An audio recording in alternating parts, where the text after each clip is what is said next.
पिता की सीख। एक पिता जो अपनी बेटी से बहुत प्यार करता था, उसकी हर ख्वाहिश को पूरा करने का प्रयास करता था।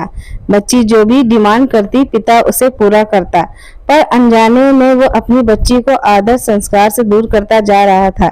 बच्ची जिद्दी स्वभाव की हो गई थी। हर किसी को जवाब देने में उसे कोई झिझक नहीं होता था। बच्ची की माँ अपने पति से खूब समझाती को बच्ची को इतना प्यार मत करो कि वो बिगड़ती जाए, पर पिता हमेशा यह कहकर टाल देता है कि अभी बच्ची है, बड़ी होकर समझदार हो जाएगी।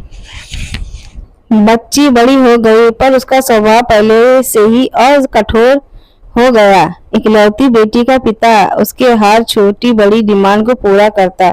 अपनी बेटी की उम्र शादी की होती देख पिता उसके लिए एक योग्य वर और एक अच्छा खानदान खोजने लगा। खोजबीन के बाद एक अच्छा खानदान और योग्य वर मिल गया। पिता ने अपनी बेटी को की शादी बहुत धूमधाम से की और बहुत सारा दहेज भी दिया, जिससे बेटी की कोई तकलीफ ना हो। बेटी दुल्हन बनकर अपने ससुराल आई। 2 दिन तो सब ठीक से था, पर तीसरे दिन उस घर के लोगों का उसका व्यवहार देखकर चकित रह गए। किसी भी काम को कहा जाता तुरंत मना कर देती, अपने सास ससुर से बहस करती और अपने देवर के ताने मारती। अपनी नंद से तो सीधे मुंह बात भी नहीं करती। अपने पति से तो लड़ाई और किसी भी काम को हाथ तक नहीं लगाती। सुबह देर तक सोती और पूरा दिन टीवी देखती रहती। सास को कि पता नहीं माँ बाप ने कैसे संस्कार दिए हैं, और फोन करके उसके पिता को बुला लेती। अगले दिन पिता अपनी बेटी को लेने आता है, पर उस पिता से बेटी के ससुराल के कोई सीधे मुंह बात तक नहीं करता। सब मुंह मोड़कर चले जाते हैं। पिता सास से कहता है कि बहन, जो बेटी को लेके जा रहा हूँ 4-5 दिन बाद छोड़ने आऊंगा। सास तपाक से कहती है, कोई जरूरत नहीं, अपनी बेटी को अपने ही घर रखना और जितना भी दहेज दिया है सब ले जाना। दुखी पिता सर झुकाते बेटी को अपने साथ ले जाता है। रास्ते में बाप अपनी बेटी से पूछता है, बेटी 10 दिनों से मैं ये कैसे हो गया, आखिर क्या हो गया, क्या तुम्हारे ससुराल वाले अच्छे नहीं है? बेटी तुरंत जवाब देती है, बिल्कुल भी नहीं, सास तो पूरी चुड़ैल है। पिता कहता है, चुड़ैल? और बाकी लोग बेटी कहते हैं कोई भी अच्छा नहीं है, सब सास के इशारों पर चलते हैं। घर आने के 2 दिन बाद माता पिता अपनी बेटी को बहुत कुछ समझाया, पर बेटी मानने को तैयार ही है हुई। पिता अपनी बेटी का दुख समझ गया और बोला, बेटी ये बताओ, अगर तुम्हारी सास तुम्हारे रास्ते से हट जाए तो क्या तुम अपनी ससुराल में रहने के लिए तैयार हो? बेटी बोली, हाँ, तब मैं तो सबको अपने इशारों पर नचा लूंगी। दूसरे दिन पिता अपनी बेटी के पास आया और उसे एक पैकेट दिया और बोला, बेटी, इस पैकेट में तो बहुत धीरे असर करने वाला जहर है, तुम अपनी ससुराल जाओ और अपनी सास को खाने में मिलाकर देती जाओ। जहर का असर इतना हल्का है कि 6 महीने में तुम्हारी सास मर जाएगी और किसी को पता भी नहीं चलेगा, क्योंकि जहर धीरे धीरे असर करेगा और किसी को शक भी नहीं होगा। बेटी खुश हो गई और बोली, क्या सच में पापा ऐसा हो जाएगा? पिता कहता है, हाँ बिल्कुल, बस तुम्हें सिर्फ 6 महीने तक अपनी सास का कहना मानना होगा, शांत रहना होगा, चाहे तुमसे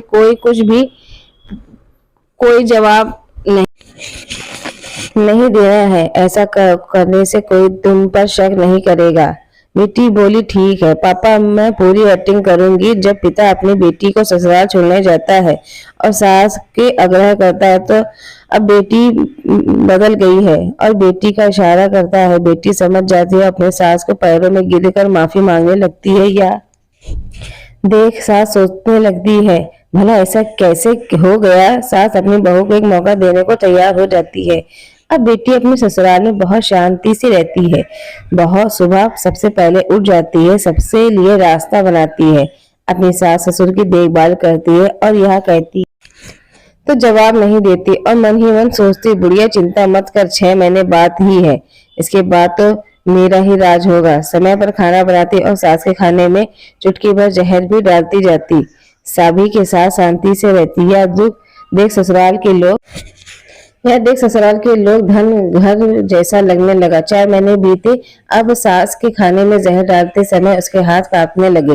सास ने घर की चाबी अपनी बहू को दे दी। अब सास उसे माँ जैसी लगने लगी। बेटी अपने पति के घर आई और रोते हुए बोली, पापा माँ को बचा लो, मैं 4 महीने उन्हें जहर देती आई पर मैं चाहती हूँ जिंदा रहे। पिता ने कहा, अरे वो तो चुड़ैल थी। बेटी बोली, पापा ऐसा मत कहो, वो तो मेरी सगी माँ से ही अच्छी है, और रोने लगी। अपनी बेटी को रोता देख पिता मुस्कुराया और अपनी बेटी के आंसू पोंछते हुए बोला, बेटी चिंतु चिंता मत कर, तेरी सास को कुछ नहीं होगा। वो जहर नहीं था, वो तो सिर्फ एक सफेद पाउडर था। ये सब मैंने तुझे ये एहसास दिलाने के लिए किया था कि तेरी सास ससुर देवर नंद बुरी नहीं है, बल्कि ये तेरा व्यवहार और उनके प्रति गुस्सा था। अब तू जाने अपना व्यवहार बदल तो सब कुछ बदल गया। कैसा लगा स्टोरी? अगर आपको वीडियो अच्छी लगी तो प्लीज लाइक, सब्सक्राइब और शेयर करिए। दुआ में याद रखिएगा। चलिए आज के लिए इतना ही, बाय।